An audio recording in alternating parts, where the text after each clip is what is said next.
Apa kabar? Saya akan menceritakan novel yang berjudul Reasonable Doubt Volume 1, by Whitney Gracia Williams. Novel ini saya baca dari e-book dalam bahasa Inggris, dan akan saya terjemahkan ke bahasa Indonesia untuk kalian. Selamat menikmati. Awal membaca, kita akan disuguhi oleh prolog, dan seorang tokoh utama bernama Andrew. Latar dari plot ini berada di kota New York. Andrew, sebagai tokoh utama mengeluh tentang betapa bobroknya kota tersebut. Dia juga mengeluh mengenai harapan kosong, mimpi yang hancur, kegagalan, dan pengkhianatan yang selalu terjadi di kota tersebut. Dengan suasana hati yang buruk, dan kota New York yang tidak lagi mendukung Andrew, dia memutuskan untuk meninggalkan kota tersebut atau say goodbye. Nah, untuk merayakan malam terakhirnya di kota New York, Andrew memesan tempat di restoran favoritnya, dengan semua menu terbaik di restoran tersebut. Tidak hanya itu, Andrew juga menonton opera di Broadway, menikmati hisapan cerutunya di Brooklyn Bridge, sampai menyewa penthouse suite di Waldorf Astoria. Di sanalah, Andrew bercinta dengan wanita yang menurutnya quite fulfilling fun. Akan tetapi, perasaan itu, bagi Andrew, tidak akan bertahan lama. Karena sebelum seminggu, Andrew akan merasa kesepian, dan akan mencari wanita lain lagi yang berbeda. Kembali lagi ke cerita percintaan dua sejoli tersebut. Percintaan mereka sungguh impresif, dan digambarkan lumayan eksplisit. Dalam kondisi ini, Andrew sempat merasakan bliss moment. Namun, langsung kandas saat si wanita mengatakan, "Ini pertama kalinya aku menelan. Aku hanya melakukannya untukmu." Andrew membalas, "Kamu tidak perlu melakukan itu. Seharusnya kamu menyimpan momen itu untuk orang yang spesial." Dan si wanita menanggapi, "Right, well, apakah kamu mau pesan makan malam? Mungkin kita bisa makan sambil nonton HBO, atau melakukan kegiatan yang tadi lagi setelahnya." Yap, bisa dipastikan dari sini Andrew langsung hilang feeling. Karena, perjanjian sebelum mereka fucking each other brain out, adalah One dinner, one night, no repeats. menurut Andrew, yang mereka lakukan just sex. Dia, Andrew tidak butuh teman. Singkatnya, si wanita merengek, menjadi klingi dan terus merayu Andrew. Sedangkan Andrew cuek aja dan malah siap-siap rapihin diri. Pas si Andrew lagi pakai dasi di dekat lemari, kelihatan tuh dompet pink di sana. Dilihat dong isi di dalamnya sama Andrew. Dan dari sinilah terbongkar rentetan kebohongan wanita ini. Mulai dari nama si wanita, yang mengaku bernama Samantha pas kenalan dengan Andrew. Ternyata ID card di dompetnya berbeda. Lalu pekerjaan si wanita yang mengaku jadi perawat di Grace Hospital. Tapi Andrew malah nemu ID card penjaga toko Walmart. So, Andrew langsung konfrontasi si wanita yang barusan diajaknya bercinta bareng itu. "Kamu bilang namamu Samantha?" tanya Andrew. "Oke, terus," jawab si wanita. "Namamu Sarah," terang Andrew. "Terus," kata wanita itu tak acuh. Poinnya, konfrontasi itu menimbulkan keributan pada dua orang tersebut. Di mana pada akhirnya, si wanita yang lambat laun diketahui bernama Sarah itu menyumpahi Andrew tentang karma. Dan dengan santai Andrew pergi meninggalkan wanita itu dan menjawab, I know, I fucked her 2 weeks ago. Sampai di sini prolog berakhir. Kemudian kita akan menuju babak baru dari Reasonable Doubt Volume 1. Bagian ini diawali dengan definisi mengenai kontrak, di mana artinya adalah kesepakatan antara dua orang yang membuat suatu kewajiban untuk melakukan atau tidak melakukan perilaku tersebut. Kini, kita akan menemui sosok Andrew di 6 tahun kemudian, tepatnya di Durham, North Carolina. Di plot ini, Andrew sedang menjalani date atau kencan dengan seorang wanita. Sayangnya, kencan tersebut tidak berjalan sebagaimana mestinya. Karena, lagi-lagi wanita yang dikencaninya adalah pembohong.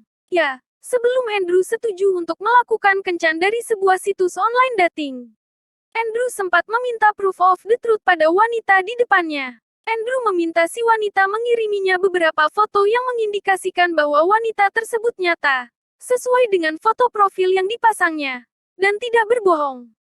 Sayangnya, apa yang dilihatnya di foto dan yang ditemuinya sekarang berbeda jauh. So, first impression Andrew udah anjlok duluan dong. Jadi, Tanpa basa-basi Andrew bertanya, siapa wanita yang ada di foto profilmu? Apa? Respon si wanita yang duduk berhadapan dengan Andrew. Andrew mengulang kembali pertanyaannya. Siapa wanita yang ada di foto profilmu? Dan, jawaban wanita itu membuat Andrew semakin sebal. Oh ya, itu bukan aku. Andrew memutar mata saat mendengar itu dan berkata kasar. Sialannya. Itu memang bukan kau. Apa kau menyewa model, membeli stok foto dan menggunakan Photoshop? Cecar Andrew. Si wanita menjawab dengan suara rendah, menjelaskan bahwa kalau dia menggunakan foto profilnya yang asli, Andrew tidak akan mau berbicara dengannya. Andrew menjawab diplomatis. Memang apa yang kau harapkan saat kita bertemu? Apa kau tidak berpikir aku akan melihat wajahmu saat kita bertemu nantinya? Si wanita menimpali. Aku pun berekspektasi kalau kau pun akan berbohong tentang fotomu. Aku tidak menyangka kalau kenyataannya kau terlihat nyata. Ini pertama kalinya seorang pria di Deadmas mengatakan yang sebenarnya. Aku rasa ini sebuah pertanda. Andrew menggelengkan kepala dan mengatakan, tidak, secara lugas. Lalu, Andrew menanyakan kembali siapa yang menjadi foto profil wanita tersebut. Akhirnya, si wanita mengaku kalau foto profilnya tersebut adalah roommate-nya. Akan tetapi, wanita ini tetap bersikukuh kalau mereka adalah pasangan yang cocok.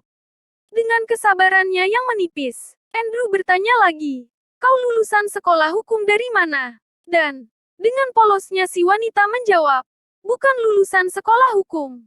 Aku biasa lihat setiap episode hukum di TV dan aku membaca semua buku John Grisham. Akhirnya, sampai disinilah puncak kesabaran Andrew, di mana dia langsung beranjak pergi dan mengatakan, goodbye Charlotte.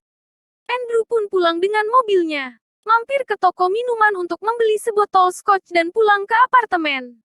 Sebenarnya, ini sudah kali ke-6 kejadian ini terjadi pada Andrew dalam jangka waktu sebulan. Dan Andrew merasa kehabisan stok wanita di Durham.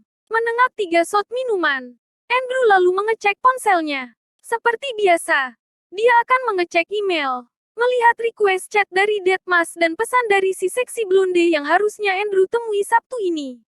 Subjek lainnya bertuliskan, kejujuran adalah kunci. Ya kan? Andrew kembali menenggak shot sebelum membuka pesan tersebut. Pesan tersebut dari wanita bernama Liz, yang mengatakan, harusnya Liz menemui Andrew Sabtu ini. Akan tetapi, Liz insecure. Takut Andrew tertarik sama looks-nya doang daripada kepribadiannya. Dan si wanita menjelaskan kalau sering bertemu creepy gay di situs Deadmas ini. Yang pada akhirnya, cuma ingin have sex doang. Intinya, Liz ini pengen punya hubungan yang more fulfilling dan casual sex. Andrew pun mengklik profil pribadinya di Deadmas dan membuka kotak, what I'm looking for. Andrew make sure kalau tulisannya di aplikasi tersebut masih sama. Casual sex, nothing more, nothing less. Yang ditulis Andrew dengan huruf kapital dan bold. Lalu, Andrew membalas pesan wanita bernama Liz tersebut. Aku tidak lagi tertarik untuk bertemu denganmu. Semoga kau menemukan apa yang kau cari, Tore. By the way, Andrew memakai nama Tore di Deadmas. Liz pun membalas dengan tak percaya dan mencoba bernegosiasi agar mereka bisa berteman. Dengan balasan terakhir hell no dari Tore, Andrew sengaja memblok Liz dan keluar dari aplikasi Deadmas. Lagi-lagi Andrew menenggak minuman. Kemudian berganti dia mengecek email. Segera Andrew membuka email yang dirasanya dari satu-satunya teman yang dia miliki di Durham. Alisa. Oke. Bersambung dulu reasonable dap dari sini. Nanti aku lanjutin lagi sambungannya. Pantengin terus channel Novi Kurniawan. Jangan lupa komen, like, share dan subscribe. Terima kasih.